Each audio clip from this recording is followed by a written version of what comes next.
कि राधा बाबा पूरे दिन एक टीन शेड के नीचे बैठे रहते थे और भक्तजन सामने से उनका दर्शन करते थे। लेकिन सुबह सुबह आप 4 बजे उठ करके जब शौच के लिए जाते थे तब एक बूढ़ी मैया इनका दर्शन करने आती थी, और वो केवल दर्शन नहीं करती, पीछे पीछे बाबा के संग जाती। वो जहां जंगल झाड़ी में जाते बेचारे वहां पे भी उनका दर्शन करते। कुछ वैष्णवों ने देख लिया, उन्होंने मैया से कही, मैया तुमको शर्म नहीं आती है? बाबा सुबह सुबह बेचारे अपने नित्य नियम में जाते हैं, तुम वहां भी उनका दर्शन करती हो, और हमने देखा तुम छुप छुप के सब जगह से देखती हो, क्यों करती हो ऐसा? पूरे दिन बाबा टीन शेड में बैठते हैं, वहीं दर्शन किया करो। तो बूढ़ी मैया के नेत्रों से आंसू आ गए। बोले, मैं सच बताऊं, मैं बाबा को नहीं देखती। बाबा तो पूरे दिन दिखते हैं, बाबा तो पूरे दिन दिखते हैं, दर्शन देते हैं, मैं दिन भर उनका दर्शन करती हूं। पर ये सुबह सुबह जब शौच के लिए जाते हैं ना, उसी समय एक सांवरा सलोना सा लाला इनकी लठिया पकड़ के संग चलता, मैं उसको देखने जाती हूं, उसका दर्शन करने जाती हूं, वो रोज दिखता है। तो सब रसिक जन इतने आश्चर्य में आ गए कि मतलब वो इतने पवित्र हैं राधा बाबा कि वे जब अपने नित्य नियम करने जाते हैं तब भी ठाकुर जी उनके संग रहते हैं, तब ठाकुर जी का विशेष दर्शन उनके साथ होता है, और वो मैया को दिखते थे। ऐसे थे राधा बाबा। तो एक बार राधा बाबा ब्रज की किसी यात्रा में थे, हमने एक महापुरुष से ये लीला सुनी। तो यात्रा में इतने श्रमित हो गए थे, रोज तो 4 बजे उठ जाते थे, लेकिन आज 7 बजे उठे सुबह। तो राधा बाबा जैसे उठे तुरंत उनके कक्ष में एक महापुरुष बिना किसी रुकावट के घुसता ही चला आया, जिसको वो जानते भी नहीं थे। राधा बाबा उठ करके देख करके बड़े संकोच में आ गए। बोले कि भाई ये कौन बाबा है, सीधे मेरे कमरे में घुसा चला आया है। तो फिर भी कहा, बोले महापुरुष आपको प्रणाम है, आप कौन हैं, कहां से आए हैं, आपका क्या परिचय है? तो वो जो बाबा उनके कक्ष में आया, वो दोनों भुजा उठा करके रोने लगा। बोले मैं सत्य बता रहा हूं, आज पहली बार मेरे स्वप्न में श्री जी आई थी, किशोरी जी आई थी, और श्री जी आकर के मुझसे बोली, तेरे भजन को पूरा फल प्राप्त है वे में नेक दूरी रह गई है, या हमारे में तो को राह बतावे आई हूं कि अपने भजन को फल पूरा कर ले। मैंने पूछी, हे श्यामाजू भजन को फल कैसे पूरा होगा? बोले कि अभी अभी राधा बाबा आए हैं बिड़ला धर्मशाला में। बोले मेरा हाथ पकड़ के श्री जी स्वप्न में लेकर के गई धर्मशाला, और मुझे तो पता नहीं आप कहां रुके, आपके कमरे के बाहर जाके उन्होंने इशारा किया, बोले या कमरा में बैठे बाबा, उनको जाके सुबह दर्शन कर लियो, उनके दर्शन से ही तेरा भजन फल पूरा होगा। ये सुनते ही राधा बाबा नेत्रों से अश्रुपात होने लगा। बोले श्री जी ने ऐसी आज्ञा दी? बोले हाँ। बोले श्री जी मुझसे कह के गई कि आज तुम आज जाकर के इनका दर्शन करना। चरणों में प्रणाम किया और प्रणाम करके बोले श्री जी ने एक आज्ञा और दी है। बोले क्या? बोले बरसाने में एक सदगृहस्थ हैं, उनका नाम है मोहिनी बिहारी, मोहिनी श्याम जी, आप कृपा करके या तो उनके दर्शन कराओ। मतलब श्री जी ने मुझको आज्ञा दी मैं आपके दर्शन करूं, और आपके लिए आज्ञा दी है कि बरसाने में एक संत हैं, एक सदगृहस्थ हैं, संत नहीं है, परिवार है उनका पूरा, मोहिनी शरण जी, आप उनके दर्शन करे आओ, और दर्शन नहीं कर सको तो उनके घर की मधुकरी मंगा करके पालो। ये किशोरी जी ने आपके लिए आज्ञा की है। और ऐसा कहकर अब सुबह सुबह उठते ही कोई अपरिचित आकर के इतना सब कुछ बोल जाए तो उस पर विश्वास नहीं होगा। और ऐसा कहते तुरंत वो बाबा वहां से प्रस्थान किए। राधा बाबा महाराज तुरंत दौड़ करके अपनी छत पर गए देखने के लिए कि ये जाएगा किस तरफ। तो देखा वो दोनों भुजा उठा करके नेत्रों से अश्रुपात वृंदावन की ओर दौड़ा। उसकी स्थिति बता रही थी कि वो झूठ नहीं बोल रहा है। राधा बाबा महाराज ने अपने कुछ सेवकों को बुलाया और सेवकों से कहा एक काम कीजिए, ऐसे करके एक मोहिनी श्याम मोहिनी जी करके, मोहिनी शरण जी करके एक सदगृहस्थ हैं बरसाने में, हम तो जाने में अभी असमर्थ हैं, पर उनके यहां की मधुकरी ले आओ, रोटी ले आओ। अपने कुछ सेवकों को भेज दिया। उनमें एक घनश्याम जी करके थे, वे ब्रज में, वृंदावन में जो रासलीला होती उसमें कृष्ण बनते थे। तो घनश्याम ठाकुर जी भी थे उसमें। तो उन सबको भेजा, जाओ जाकर के बरसाने में कोई मोहिनी शरण जी सदग्रस्त हैं, उनके यहां से रोटी ले आओ। अब राधा बाबा महाराज किसी के यहाँ की प्रसादी मांग रहे हैं। राधा बाबा जिनको स्वयं श्री ठाकुर जी के प्रत्यक्ष दर्शन होते थे, वो किसी के घर की प्रसादी मांग रहे हैं, तो इसका मतलब वो कितना ऊंचा होगा। ये सब लोग बरसाने गए, और बरसाने में जाकर के इन्होंने पूछना शुरू किया ब्रजवासियों से, भैया यहाँ पे कोई सदगृहस्थ है, उसका नाम मोहिनी शरण करके है। तो सब नाम सुने और सुन के हंसे। बोले क्या काम है उससे? बोले उसके यहाँ की रोटी चाहिए। बोले किसके लिए? बोले राधा बाबा के लिए। तो लोग बाग सुनकर के हंसे और सिर पकड़ करके बोले, भैया ये क्या कर रहे हो तुम लोग? राधा बाबा जैसे महान संत को उसके घर की रोटी खिलाओगे? बोले हैं कौन? बोले बरसाने का एक पागल है, उससे कोई मिलता नहीं जुलता नहीं, उसको देख के बच्चे भाग जाते हैं। वो जिस गली में जाता है सब दुकानें बंद कर लेते, कहां से कब क्या उठा ले, पागल है।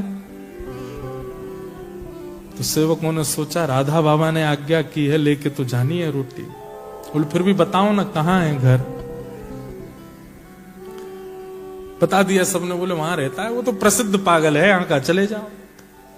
जैसे गए, घर पर पहुंचे तो घर की स्थिति देख करके बिल्कुल नहीं लग रहा है कि एक वैष्णव का घर है। वैष्णव के घर की पहचान अलग होती है। तुलसी का पौधा तो होगा, बाहर कुछ सातिया तो बना होगा, गैया का गोबर तो रखा होगा, ठाकुर जी की सेवा घर में हो रही होगी, दिव्य अगरबत्ती की सुगंध आ रही होगी। ऐसे वैष्णवों के घर की पहचान होती है। हम जिस घर में रुके हैं मेलबर्न में, उस घर का नाम है वृंदावन। और उस घर के जिस कमरे में हम रुके, उस कमरे का नाम है गोवर्धन। जहां भोजन बनता है ठाकुर जी का, उस भोजनालय का नाम है मैया की रसोई। जहां हमारे ठाकुर जी गिरधरलाल जी विराज रहे हैं, उस कक्ष का नाम है बरसाना। और जहां आकर के सब लोग बैठते हैं और बैठ कर के वार्ता करें, चर्चा करें, जो कुछ भी करें, उस स्थान का नाम है रास स्थल। अब सोचो कैसा सुंदर पूरा घर, पूरा ब्रज वृंदावन जैसा है। तो मतलब घर में जाकर के ये ना लगे कि यहाँ ठाकुर जी रेंट पे रहते हैं, बल्कि ये लगे मालिक रेंट पे रहते हैं, यहाँ के अधिकारी तो ठाकुर जी हैं। कई घरों में ऐसा लगता है ठाकुर जी रेंट पे रह रहे हैं, कि अलमारी में बैठे हैं।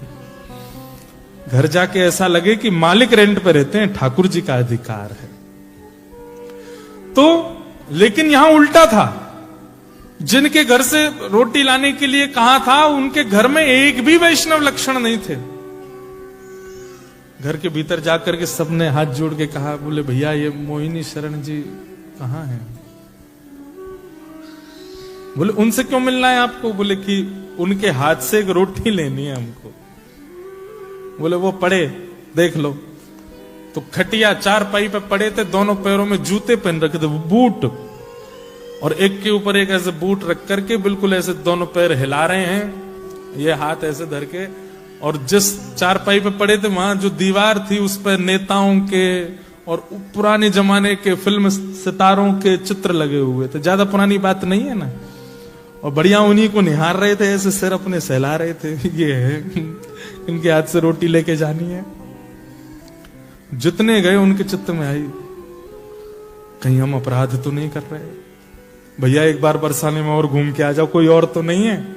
कहीं इसके हाथ से रोटी ले जाके हमने राधा बाबा को खवाई दी और कहीं उनके बने भय भाव सवरे नष्ट हो गए तो अपराध लगेगा हमको।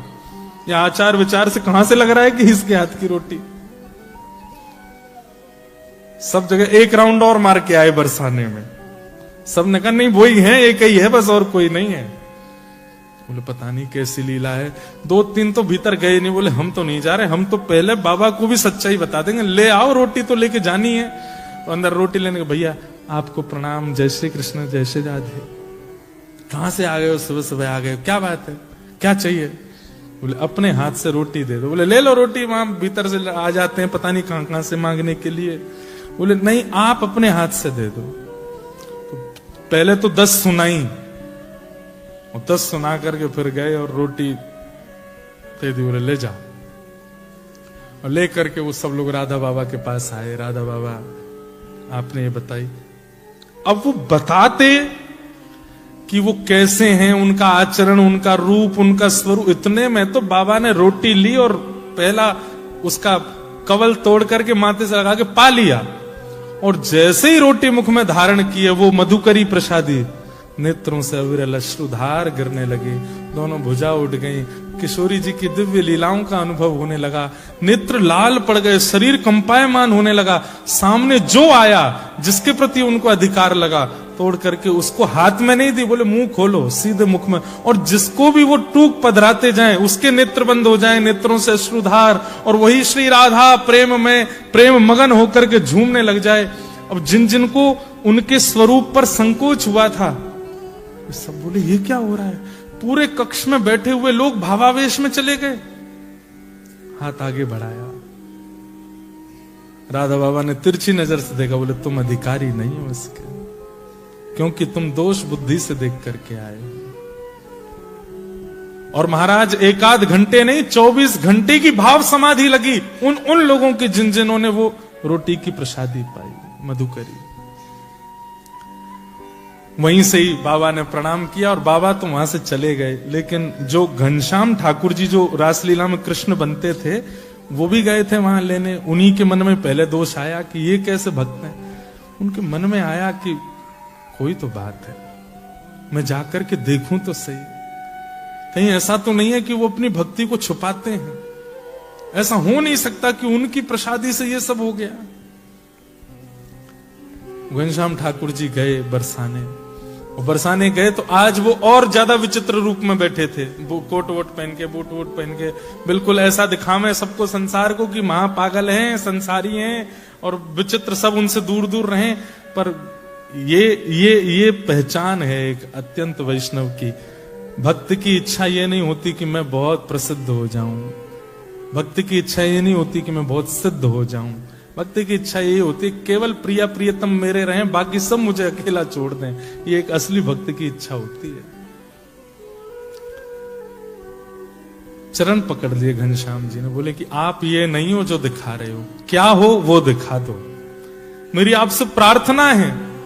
बहुत अच्छा नाटक करते हैं आप, आपके शब्दों में भी कहीं से भी वैष्णवता नहीं झलकती, आपके रूप प्रारूप में भी कहीं से वैष्णवता नहीं, आपके आसपास भी ऐसी आपने व्यवस्था कर रखी है कि किसी प्रकार से वैष्णवता का दर्शन नहीं हो। लेकिन मेरी आपसे प्रार्थना है, एक ब्रजवासी होने के नाते आपसे प्रार्थना कर रहा हूं, अपना असली रूप दिखाओ। तो पीछे जो चित्र लगे थे, उन सब चित्रों के मतलब जब प्रार्थना की तो नेत्रों से अश्रु आ गए। प्रेम का स्वभाव है, प्रेम का स्वरूप कितना भी छुपाओ छुपता नहीं, वो प्रकट हो जाता है। तो नेत्रों में जब अश्रु आए तो घनश्याम ठाकुर जी ने कहा, आप ये नहीं हो जो दिखा रहे हो, कौन हो वो दिखाओ। तो पीछे जो दीवार पे वो चित्र लगे थे फिल्म सितारे वगैरह के, वो वास्तव में एक लकड़ी की दरवाजा था। और जैसे ही उस दरवाजे को खोला तो वो एक झरोका था, एक बालकनी जैसी थी। और वो बालकनी ऐसी थी जहां से श्री किशोरी जी का रंग महल स्पष्ट दिखाई देता था। हाथ पकड़ करके ले गए घनश्याम ठाकुर जी का और दिखाया, बोले देखो वो हमारी श्री जी लाडली जी का भवन है। बोले हाँ। बोले देखना अब मैं पुकारूंगा और कुछ अनुभव होगा। और जैसे ही उन्होंने भुजा उठा करके कहा श्री राधा श्री राधा श्री राधा, एक दिव्य तेज प्रकट हो गया श्री ठाकुर जी किशोरी जी के बरसाने भवन में।